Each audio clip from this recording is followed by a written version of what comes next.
For some, hockey is a game of endless analysis, analytics, and statistics. But actually, it's quite simple. The puck is dropped, the game is on, and the outcome is uncertain. But even when you think the outcome is certain, it certainly is not. You'll see exactly what we mean as Sportsnet Countdown brings you some of the NHL's greatest single-game comebacks next.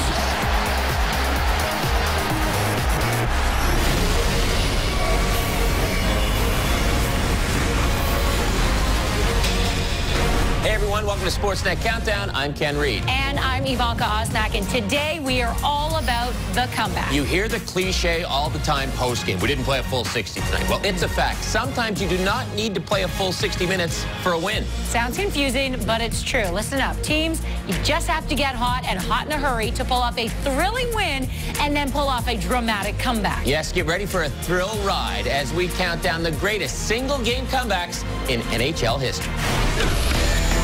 Number 25, March 5th, 2009, Dallas versus Los Angeles. Lundstrom to Neal, he shoots, he scores! Down 3-0 to the Stars in the second period, the LA Kings came roaring back after Dallas took a string of pointless penalties. Anze Kopitar tied it up at fours with 13.1 seconds left, and Michael Handzus notched the game winner in overtime. Stars coach Dave Tippett lamented the loss, saying, "We brought it on all ourselves." Unbelievable. Number 24, May 9th, 2002, Carolina versus Montreal. In Game 4 of the 2002 conference semifinals, the Habs were up 3-0 on Carolina. But then Montreal head coach Michel Therrien lost it. He took a bench minor for abuse of officials after protesting a cross-checking call to Montreal's Stéphane Quintal. With the Habs down 2 men, the Canes scored and rallied their way to a 4-3 overtime win. Nick Wallin has scored for Carolina. Number 23, December 11th, 2008, Carolina versus Philadelphia. Going into the third period, Philadelphia trailed Carolina 5-1. But Flyers coach John Stevens asked his team to go out and play 20 minutes the right way. And they did. Simon Gagne evened the score with 1 minute, 44 seconds left in regulation, and the Flyers took the game in a shootout. It's the first time in franchise history they'd won on home ice after trailing by 4 goals. 2-0 this year. He tries to keep the Canes alive. A save here, the Flyers win.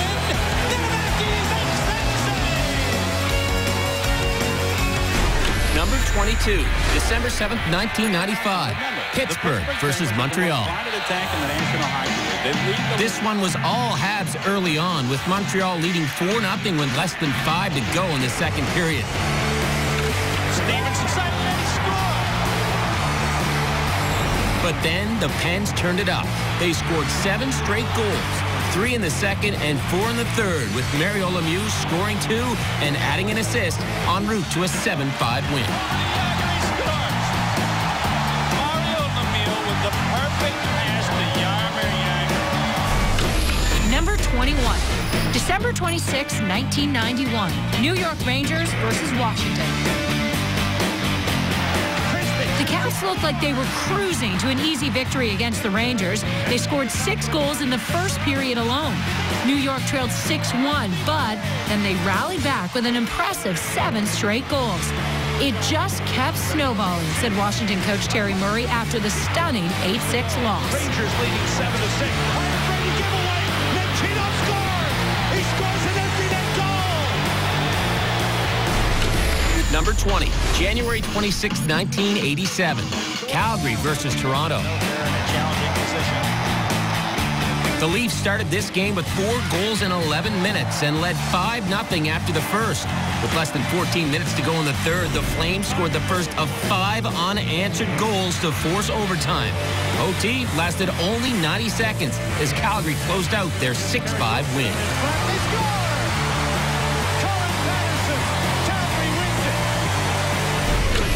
Number 19, October 15th, 1991, Pittsburgh versus New York Islanders. It began with a Derek King hat-trick, putting the Islanders up 3-0 over the Penguins.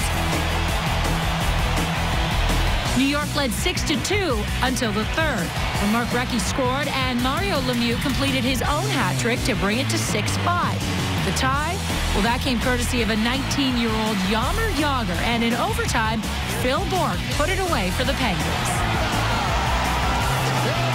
Wins it for the Penguins in OT. Number 18, January 9th, 2010, Chicago versus Minnesota. And Holtz is in, short-handed. Holtz is shooting. He scored! 5-1. The Blackhawks were coasting on the road with a 5-1 lead over Minnesota. But in a 2-minute span in the third, the Wild scored 3 times, eventually tying the game and winning 6-5 in a shootout. And the Wild go ahead. Then, trying to keep the Hawks alive, Minnesota wins the game. Don't feel sorry for the Blackhawks, though. They went on to win the Cup that year, while the Wild didn't even make the playoffs. Spectacular come-from-behind victory. Number 17, December 30th, 1989, Boston versus Toronto. Bob Sweeney, in on Mester, scores. Short-handed. Heading into the third period, the Bruins held a sizable 6-2 lead over the Maple Leafs. No surprise, Toronto had lost 7 straight games against Boston. What was surprising was the Leafs' comeback. They nabbed one on the power play, tied it up, and took the game 7-6 in overtime, courtesy of a shot by Wendell Clark.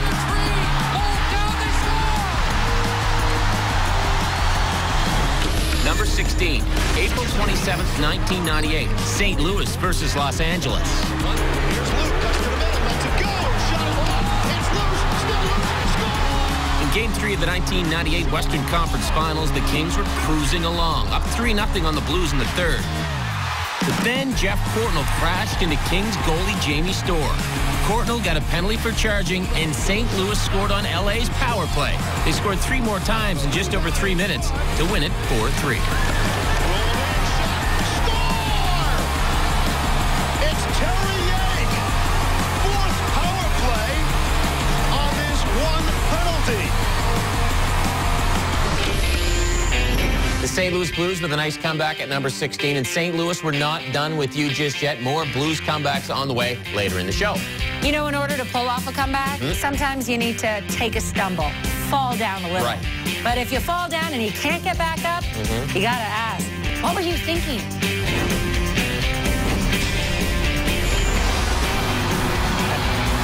It's a pretty good sign right here at Scott Drake. Our pucks are deflated. Slides up and under, and whoa. He's looking at him. Whoops! Yeah, he'll get up. That's not working so well. It is break time. Still ahead on the show. Get this, Osmac. An 8-8 game. I'm That's serious. a lot of goals. 16 goals, an 8-8 game. Guess what decade that game went down in? We'll show you later. Hopefully it wasn't in Columbus and they had the cannons every time a goal was scored. And sorry, Leaf fans, but this show, well, it's going to hurt you more than it's going to hurt us. It's going to get painful. Yeah. We're just warning you. We'll be right back.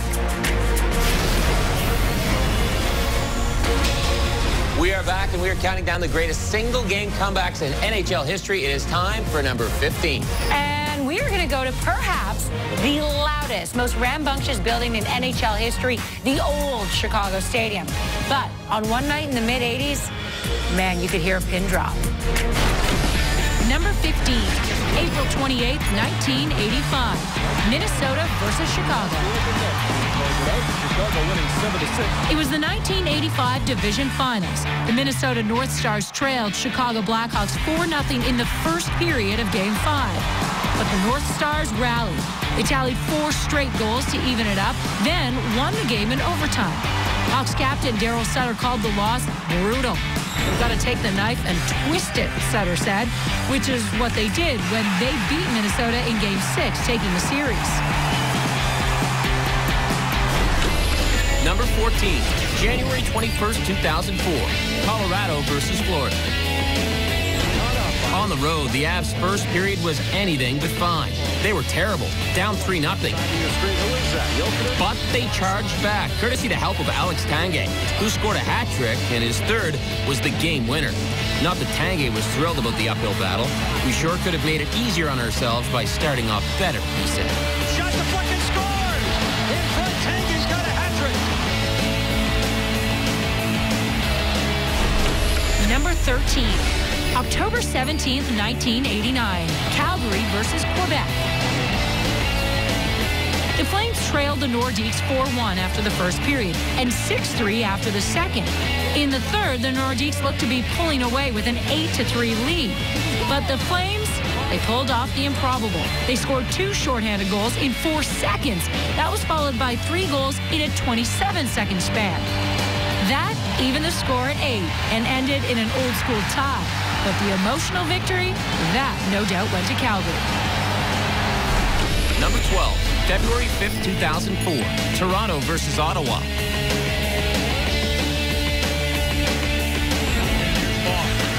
Langfield scores! 4-0 Ottawa. You can give an assist to the Flu for this comeback. The Sens held a healthy 4-0 lead early on, but then the Flu struck. In fact, it struck nearly the entire Ottawa team, causing fatigue and forcing some players to leave the game. Witnesses even say that players were throwing up behind the scenes. Toronto rallied to defeat a sluggish Sens squad 5-4 in overtime. Scores! Oh, and Noah beats the lead. Leafs win it 5-4. Number 11, October 12th, 2009, Calgary versus Chicago. Early in this period, now a chance for Jerome McGinley. In all alone, shoots, scores! Chicago got off to a poor start. They allowed Calgary to score 5 goals in the first 11 minutes and 43 seconds of the game, all in a span of 5 minutes and 29 seconds. Chicago Blackhawks netminder has got to have. But the Blackhawks came back with a vengeance. Patrick Sharp tied the game up in the third, and then Brent Seabrook nabbed the winning goal 26 seconds into overtime. It was awesome, said Patrick Kane. Not only was it awesome, it was historic. The biggest come-from-behind win in franchise history. At the United Center. Number 10, November 29th, 2000, St. Louis versus Toronto. 3 minutes into the third, the Leafs were styling, up 5-0 on home ice, but then it slipped away. The Blues came up with 5 straight goals and beat the Leafs 6-5 in overtime. I don't know how the hell it happened, said Pat Quinn, fuming after the game. Leafs goalie Curtis Joseph was stunned, saying the Blues' comeback was like an avalanche we couldn't get out of. Against the Blues. Now there's a chance to score! Heck wins it! Jochen Heck wins the game! That is one of the greatest comebacks you're going to see! Number 9, February 19th, 2008, New York Rangers versus Montreal. Trailing 5-0 to the Rangers in the second, Montreal was down, but not out. Thanks to 2 goals each from Michael Ryder and Alex Kovalev, plus 1 from Mark Streit, the Canadiens tied it up, eventually winning 6-5 in a shootout. It was the biggest comeback in Habs history. Kovalev, who earned a standing ovation after scoring the tying goal, said, "The fans have always been great to me. It definitely makes you give more back." Look how close he is. Rosenwald made a good defensive play, but Kostinson was right there to get the loose. Number 8, April 20th, 1997, Dallas versus Edmonton. Lost it, got it back again. DeVries went in. Joseph picked one up, rebound. They score! In Game 3 of the 1997 Western Conference quarterfinal between the Oilers and the Stars, it was looking like a win for Dallas. Down 3-0 in the third, though, the Oilers stormed back, with Doug Weight, Andrei Kovalenko, and Mike Greer each scoring a goal in quick succession to tie the game in the final 4 minutes of regulation. In overtime, Kelly Buchberger won it for the Oil 9:15 into the extra frame and gave Edmonton a 2-1 series lead.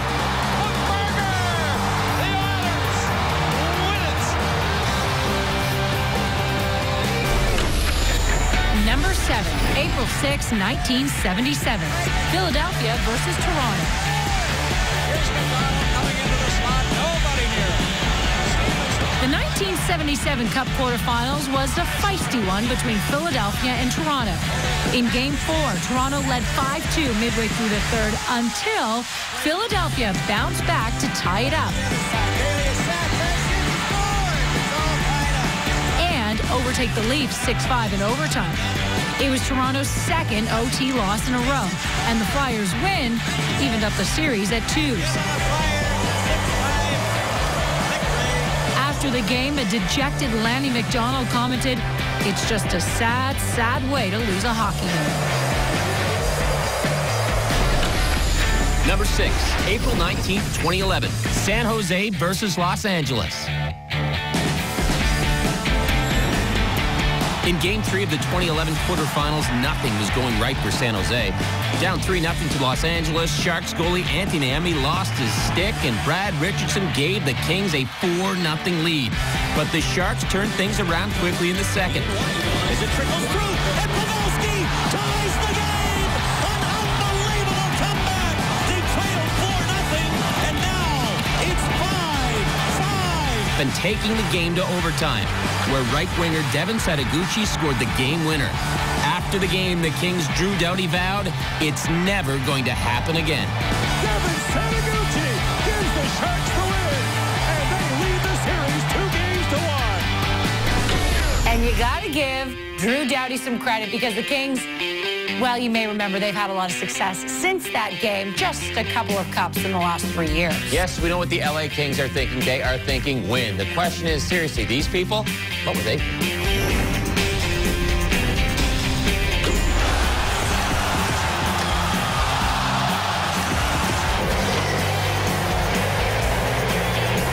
Video that suggests Dustin Byfuglien did he fight somebody? Uh-oh.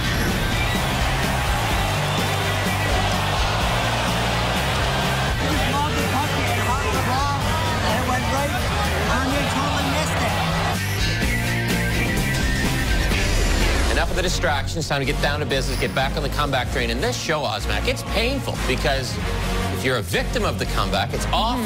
If you're the comebacker, it's oh so nice. Well, yeah, it's fantastic. And we still have lots more to go, including the top 5 comebacks. And we're also going to dig into the very recent past. Yeah, again, I have to warn Leaf fans, that's all coming back after this short break. Comebacker.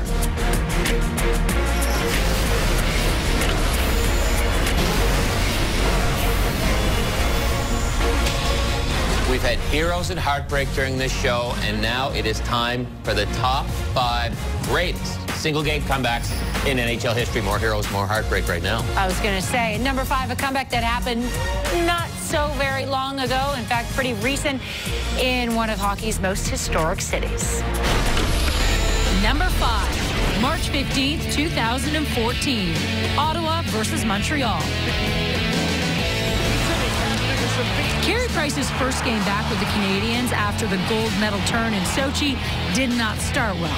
After Montreal went up 1-0 in the game's first minute, 4 unanswered goals left the Canadiens trailing the Sens 4-1 with less than 4 minutes remaining. After goals from Lars Eller and Brian Gionta brought Montreal to within 1, Price was on the bench for the extra attacker when David Desharnais tied things up with 1 second to go in regulation. Less than 96 into overtime, Francis Bouillon scored his first goal of the season to give Montreal an unlikely 2 points. Number 4, May 12th, 1986. Calgary versus St. Louis. The St. Louis Blues were hosting the Flames and on the verge of elimination. They were down 4-1 after 2 periods. Coach Jacques Demers remembered, "We came out in the third period knowing that if we didn't do well, our season was over." I think that's the biggest motivation you can have for a hockey club. Calgary getting it loose, center, Kovacic scores!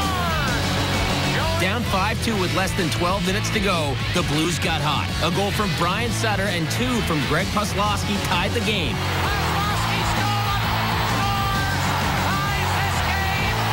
And Doug Wickenheiser won it in overtime for the Blues to force Game 7 and cap the Monday night miracle in St. Louis.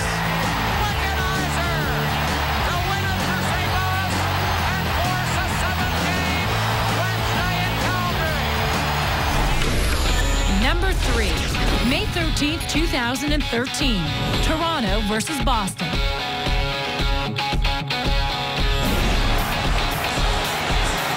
Have had several awful collapses in their storied franchise history, but the worst in recent memory came during Game 7 of their 2013 playoff series against Boston. The Leafs were up 4-1 in the third period when they began to crumble. With less than 11 minutes left in regulation, Toronto blew the lead by allowing Nathan Horton to score, then letting Milan Lucic and Patrice Bergeron get one each. With the game going to overtime, the Bruins rallied to an incredible 5-4 win thanks to Bergeron.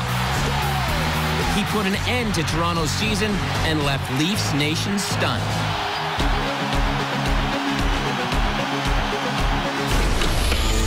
Number 2, April 10th, 1982, Edmonton versus Los Angeles. 2 periods in, Wayne Gretzky had scored twice and added 2 assists, helping to put Edmonton ahead 5-0. Kings coach Don Perry had written the game off, saying he hoped his team would play a good period and maybe it would carry over to the next game. I never thought we could win. But then it happened. After 5 goals from 5 different players, the Kings took the game to overtime. That was when 21-year-old Darryl Evans notched the winner. It was a comeback dubbed the Miracle on Manchester and described by the Globe and Mail as unlike anything professional hockey observers at the game had witnessed.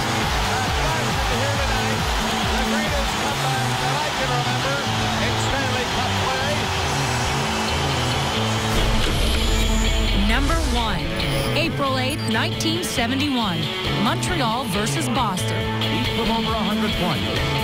Stanfield takes her out. The Boston Bruins were the reigning Stanley Cup champions, and they opened the 1971 playoffs against a Montreal squad that failed to make the playoffs 1 year earlier. Trailing 1-0 in the series, Montreal was down 5-1 with less than 25 minutes remaining in Game 2.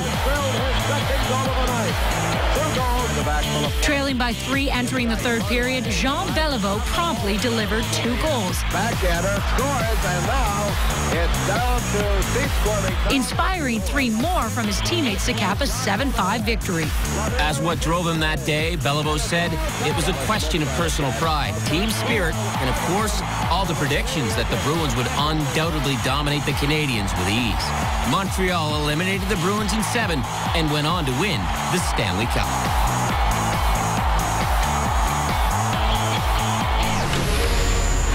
A shocker of a comeback and a shocker of a cup win, really, for the Montreal Canadiens in the spring of 1971. Yeah, of course, the then young Ken Dryden burst onto the NHL scene, and that is when the great late Jean Beliveau retired with the cup over his head. Awesome way for Jean Beliveau to go out. The Habs in the spring of 1971 come in at number 1. Problem with that?